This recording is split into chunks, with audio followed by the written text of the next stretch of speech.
We are live, and today I've got Luca, who has chosen a fantastic song. I've been a wild rover for many's a year, and I've spent all my money on whiskey and beer. Now I'm returning home with gold in great store, and I never will play the wild rover no more. And it's no, nay, never. No, nay, never, no more. I will play the wild rover. No, never, no more. And I'm not going to play the whole song because the show's about you, Luca, not the song. But Luca, welcome to the show. Why did you choose that song? Hi, Ashley. Thank you for inviting me, first of all. It's interesting. I chose the song. I heard it the first time 8 years or 9 years ago. I was on a holiday in Dublin with my girlfriend, now wife, and we heard the song in Arlington Hotel. It's we booked there to hear Irish songs, and that was the song which we liked the most. And when I hear it, when I listen to it, I remember about this beautiful country, which is my favorite holiday destination as well. And also the good times I had with my wife in Ireland, where we went about 7 times there. So yeah, 7 times. That's yeah, incredible. 7 times. It is an amazing country, an amazing country. Now I can detect a little bit of an accent there. So you're not from the UK. Tell us where you are, because you live in an amazing part of the world too, don't you? Yes, I'm from Malta, actually. We've been under British rule for 164 years. So only back in 1964 we got our independence. So that's why we speak English. It's a second language after Maltese, and it's also one of Malta's official languages as well. So we feel quite comfortable speaking it. Fantastic. And tell us, how warm is it in Malta today? Because you know the English love talking about the weather. Yes. Right now it's, I think, 21 degrees. I don't know in the UK. Okay, it's about the same today. Yeah, it's about the same. Oh, So okay. we're starting to have a little bit more sunshine. So Odessa's on today. She's obviously just realised that we've changed the lyrics to the song. It's not Clover the butter. Sorry. So Luca, tell us a little bit about yourself before we go into LinkedIn stuff. Tell us a little bit about yourself, what you're doing, and what all this money thing is, please. Yes. So I'm turning 33 this month. So to give them a little bit of context about the age as well. I started money coaching last January, but I've been researching about personal finances for the past 15 years now. And I find it quite a fascinating subject, and I think it's not covered as much as it should be, because I think financial literacy, we are quite backwards, not just in Malta, but also worldwide as well. And it's quite a taboo subject, which I wanted to tackle, and I wanted to help guide people, to feel better about money, to enhance their relationship with money, not just from an investment point of view or from a retirement point of view, but also in their everyday life, like saving money, planning their money better, and also from a psychological point of view as well. So building better habits to live better every day, to spend money, but guilt-free spending, So all this stuff, it comes into money coaching. Fantastic. Well, I've got a million questions for you, but before then, Yeah. I want to know a little bit about LinkedIn. But before all of that, you've got some fans here. Hi, Luca. Johan saying hello. Pavel Hi to all. Pavel's saying it's an amazing place for a holiday. And lovely Hannah here. It's the first time she's hearing your voice after so many newsletters from you. So there you go. Okay. So that's look at that. We got a fan club here, Luca. So thank you. I didn't realize. It's all good. It's all good. So tell us a little bit about your LinkedIn activity. Why do you like LinkedIn? Yes. So most of my clients come from LinkedIn. Actually, I would say 60-70% of my clients come from LinkedIn, and the reason being, the reason being that the clients that are interested the most in money coaching are professionals with a decent income, entrepreneurs, etc. Why? Because they know that the system is not working, that there's a lack of financial literacy, and it's LinkedIn is one of the places where they seek a voice that can lead them, and it's difficult to find it in Facebook or and other social media platforms. Yeah. And LinkedIn has all these professionals present. No, absolutely. And one such professional is Johan. He's just put a comment in here, which we need to go to. So Johan is a top accountant, but he's saying that financial literacy in the UK is so poor. Shakespeare has his place in education, as does advanced maths, but we focus on that instead of tax, debt, and mortgages, which impact everyday adult life. Oh, Johan for Prime Minister or school secretary. Come on. Yeah, absolutely. Yeah. Brilliant, Shakespeare. Love it. But that's not going to help me get a mortgage or make sure that I've got a decent credit score. So no, fantastic. Thanks, Johan. So you're posting on LinkedIn as well. I'm chuffed to bits that 70% of your clients are coming from LinkedIn. It shows it works, doesn't it? It works a lot. Yes. And I've literally just had a call with a client, and this client is going to see somebody tomorrow, and that is because of LinkedIn. And it just brings a smile to my face when I hear that people are getting business from LinkedIn, and happy to shout about it, because it's not just the social media, it's a great place. So how often are you posting, Luca? I try to post every day, not just posting on my profile, but also commenting on others people's profiles, because LinkedIn is not just showing yourself off, but it's also about conversation, conversing with other people, not just about money, but also recently, these things about the AI boom, and I've been seeing lots of posts related to AI, and they've been commenting on this post because it's a subject which interests me. But I don't use LinkedIn just for money or to post about money, but for everything. It's a great platform So you're self-employed and you work on your own, is that right? So yes, I'm I have a full-time job, but self-employed as a money coach since last January. And so LinkedIn, definitely for me, it's like the water cooler, isn't it? It's a place you can go and chat with people and find out stuff. It's more than just sell this, buy that, isn't it? Or get a job or whatever. So that's great. That's great to hear. And you're posting regularly as well, which is absolutely superb. Do you use other social media then, Luca? Yes, I use Facebook and some Instagram as well. But I find LinkedIn is the best platform for my money coaching business. The others are more for social activities, to follow my favorite football team as well through Facebook. But I'd like to keep, a division between the professional thing and the social thing. Yeah, no, that's fair enough. Do you ever post personal posts on LinkedIn, such as what you might have had for dinner or a day by the beach or something? Yeah, sometimes I like to post. A recent, I think I posted around a month ago. The breakfast I prepare my wife every day. It's something nice that I like doing, which I am proud that I do. And I just took a photo and posted it on LinkedIn, and I think I saw that one. Yeah, absolutely. Why not? Anybody wants to marry you now, Luca? Lots of fans. Yeah, absolutely. So we're just here to get your breakfast recipes. That's absolutely superb. And do you have a specific time that you post, or is it just as and when?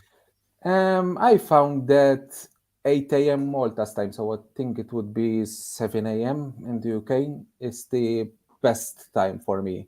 I studied the impressions, the engagement, and whenever I post in the morning, early in the morning, it always works better than posting at noon in the afternoon. So I don't know why, but maybe people wake up early. I don't know. Perfect. How much space have you got in your house, Luca? space. Yeah, Odessa's got a question here. You open up a bed and breakfast anytime soon? Because it sounds absolutely perfect. Well, she's welcome anytime. We'll all be over. Absolutely. So thank you. Okay, so let's dig into this money coaching. So I've got somebody coming on here soon, going to be talking about the menopause. I was chatting to a bloke earlier, and he's going to come on and talk about men's mental health.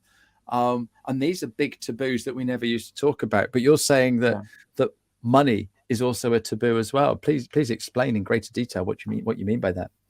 Yes. So I think money is one of the most essential factors in our lives, but it's one of the factors which we fear speaking about, which we fear talking about, and that's why it's a taboo. And I started money coaching in last January because I want to help people break this taboo. I want to help them speak about money and feel comfortable speaking about money, because I believe that right now there are many people, thousands, millions of people who they know they have a problem, but they fear speaking out because they fear that society will stigmatize them if they speak out. And I'm not just addressing people with low income, but also people with high income, with a decent income, because they think that I have a high income, I cannot speak about money, because people would say he earns 60, 70,000 a year. How is he speaking that he has a money problem, or that he's facing psychological problems when it comes to money? And they stay back because they fear what society would say about them. And it's something I want to break. And that's why I started the Money Coaching Hub. That's why I called it a hub. It's a safe community where people can talk about money. So, and I help people as a guide, not just in the practical sense, so saving money, budgeting, money planning, but also I go into their money story, because everyone has a money story and everyone has a money personality. So some people, when they think about money, they become anxious, or they panic. And then there are other people who feel very comfortable around money, but they still have some issues with trusting other people with it. And that's where even couples coaching come in. So money coaching and couples coaching related together. And that's why I started all this. I believe that there are many people suffering from this, and I want them to break their suffering. I want them to speak out. And that's what I am here for. Yeah, no, interesting. People listening, if you just want to put a yes or a no into the chat, that would be interesting. Are you happy talking about money? Yes. Are you happy talking about money? No. So yes or no into the chat box, because this money story is quite interesting, because I've got two daughters. Okay, they were both brought up by the same parents in the same loving home, and they are so different when it comes to money. One is really, really into making sure that the penny goes as far as it can. And, she's very cautious where she shops, what she buys. If she buys, she'll spend ages and ages agonizing over spending some money on something. When she bought her Apple Watch, it probably took her 6 months to make up her mind to buy it. Whereas the other one, she's like, oh, Apple Watch, I'll go and get one. She doesn't have one because that's not her thing. But it's funny how they are so different. And you'd think that they'd be absolutely identical because we haven't brought them up differently. So what would you say there, Luca? Yeah, in fact, it's good that you mentioned two different characteristics, but from the same family. When we go into the money story of a person, we as money coaches, we look into what they inherited from both their mother and father. And it's strange because it's the case that some people, they inherit lots of characteristics and they stay with those characteristics till their present day. So if their father was very careful around money, they stay careful around money. And if their father panicked around money, it's the same for them. But then you find cases where they go to the other extreme. So their father was very careful, they're not very careful, they overspend because they lived all their lives frugal, and now they want to experience the other extreme. And it's difficult for them to find a balance. It's difficult for them to find the real meaning of their rich life, and that is what money coaching is all about. So money coaching is not about telling you, listen, save money so that in 30 years time you'll live more comfortable, etc. Money coaching is about finding a balance where you can live your life better than you are, where you can enhance your relationship with money so that you spend on the things which you like. But the problem is that we're spending lots of money on things which we don't necessarily like or which we don't necessarily need, and that's why I'm here for. That's why I created the hub. And till now, my clients and also prospective clients, they are finding this very helpful. No, fantastic. So can anybody join your hub then, Luca, or do you have to be a member? So right now, it's just myself and my clients. But in the future, I'm planning to open the Money Coaching Hub as a hub for all around Europe, including the UK as well. The idea is to create a community where everyone speaks about their money concerns, about something positive that they did related to money. Sure. Because it's not just about challenges, it would make the whole thing boring. Money is there, something positive. So maybe if it's a person who normally finds it difficult to save money, and this month he managed to save money to take a loan for to buy a house, he shares that with everyone, and everyone congratulating him. It creates some positive vibe as well. So it's something which is in the pipeline, and mainly for Europe, and also I'm including the UK as well, because I believe that the more you speak about the subject, the better you will feel. No, perfect. So someone's put a comment in the chat. I'm not going to shout them out or anything, but he said yes, they're happy to talk about money, but hate asking for it. So there's some irony there. Yeah. Hey, Luca. Yeah. So what's going on there? Because I think that's the other difficult thing that as a business owner we really struggle with. I hate sending invoices out, but I've done the work. They've agreed to pay me. So how are they going to know to pay me if I don't send out the invoice? But again, I'm like that. I'm like that person in the comments. So go on. What's going on with us?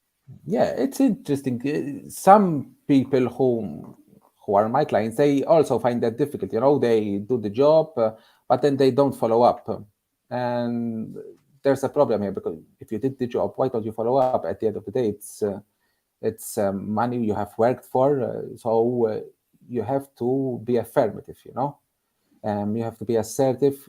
Go and ask for the things you did.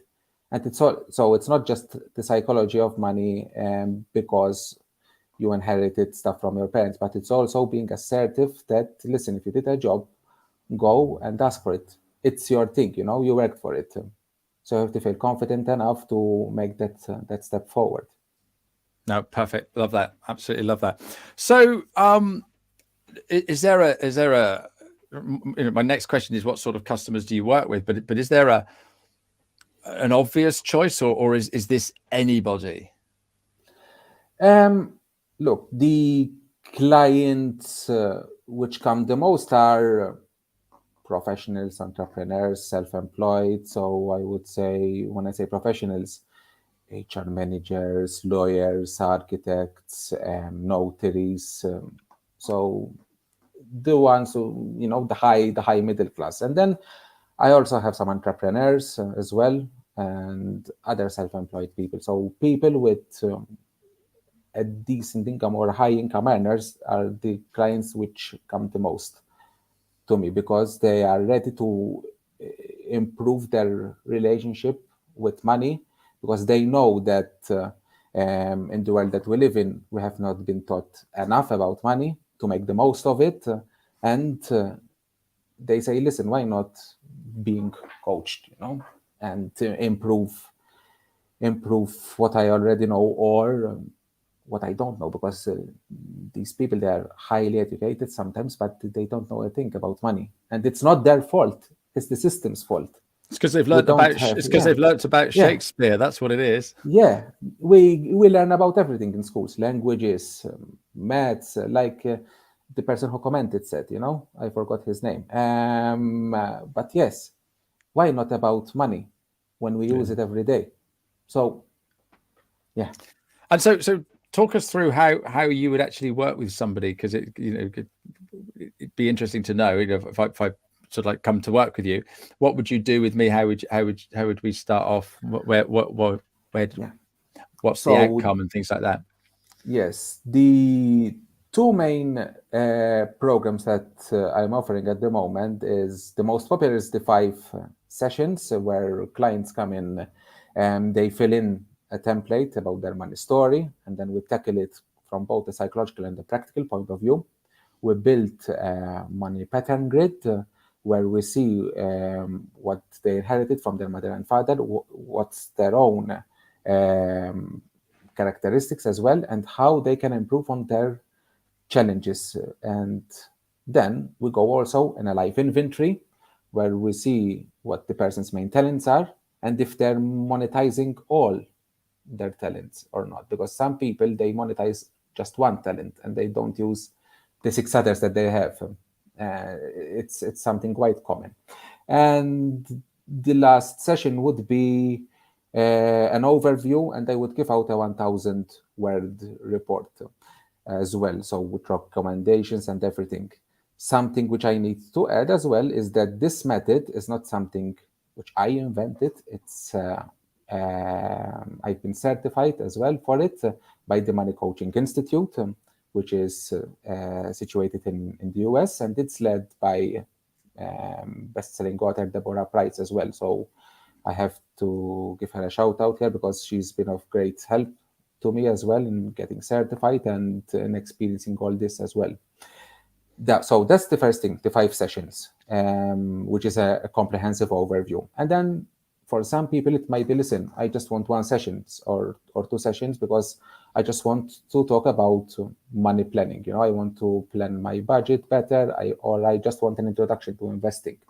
So I tailor my sessions around what people need. Perfect. So basically, you've got a little program, or you can Yeah. do bespoke one-to-one stuff as well. That's Yes. Till absolutely now, it fantastic. worked perfectly like that. So we'll have to see in the future. I have more projects in the pipeline, like also online videos. Giving out online lessons as well. But everything step by step. I started this in Sure. January. There's momentum, but I think it's not a race; it's a marathon, like everything else in life. Yeah, sure. So where do you see your business going, and how do you see, what are your goals? Yes, so I would like this to grow, not just in world, but also European wide. Like I said before, I want to create this hub where people can feel comfortable speaking about money, because it's all about creating a change, and creating a change is not about getting as many clients as possible so that it would make me rich. I want to create a positive change. I want people to break this taboo around money so that they feel better. And I believe that when you work towards such a positive change, it gives more purpose to the business that you're doing. And it's what gives me the most passion, when I'm helping my clients become better with their money. And some clients have also written that I changed their lives for the better. It's what gives me the most satisfaction. So this is not just about money, it's a passion of mine which I wanted to share with everyone. Yeah, And that's no, what makes the whole thing worth it. I totally get that. When you're working with someone as a coach or a mentor, and they get that breakthrough moment, you live it with them, don't you? Yeah. It's amazing privilege to be Yeah. part of that journey, isn't it? Exactly. Well, it's like you're part of the family now, because when people tell you their money story, they go so personal. and they describe the past in so much detail. And Yeah. when they're ready to share their income, their goals, their money goals, they have to go personal. And it's Sure. like you're like their oldest friend, and I like that kind of relationship. Fantastic. And prior to going live, we were having a little chat, and you were telling me about you're writing a book. Is that right? Yes. So I started the initial phase, of course. I'm going to call it Breaking the Last Taboo. It's okay to talk about money. I like it. And yes, and I think, I really believe that money is the last taboo that we have to break. And it will take not just my effort, but an effort from many people to break it. And I believe that once this is broken, once more people speak about money, the change that we will see, the positive change that we will see, will be incredible. Not No. just in Malta, the UK, but all around the world. Fantastic. We've gone over our 15 minutes. I don't know if Johan's still watching, but he always has a go at me for going over 15 minutes. So before I've got one last question for you, but before we do that, I'd like to go and give a shout out to my guest next week. I'm talking to the lovely Andrea Sandu. She's a high performance coach. So we'll find out what all that is, but also she's written a book about introverts. So we're going to have a good old chat with her next week. So she's on next week. I've got a couple of comments coming through. Yep, Johan, he's had a timer on me. So that's great. There's so many factors which come into play when talking about money. Pavel, you're absolutely right. And I think this is something we may need to revisit. So if you're ever up for coming back on again, Luca, Sure. That would be great. So my final question, sir, is if you could go back in time, what tip would you give your 16-year-old self? Yeah, this is quite interesting. So I think when I was 16, I put lots of effort into, studying, reading, writing, and I would tell myself, listen, enjoy life more, and because life is too short to live just into serious things, and for sure, that's one thing that I will tell my children when they grow up and be 16 themselves. And another thing, which I wished I would have done when I was 16, is actually start investing, because I didn't have the education at the time. So I found out about it later on in my early 20s. And starting investing from such an early age is such an advantage that many people that they don't realize how far ahead they could be if they start investing that early. Yeah, it's all about the compound interest, isn't it? Yeah, exactly. Yeah. Perfect. What a great chat we've just had. Thank you, Lucas, so much for coming on and spending a bit of time with us. This will be available as a podcast. Thank you for all your lovely comments, and see you all next week. So thanks ever so much for coming, Luca. Thank you. You get out.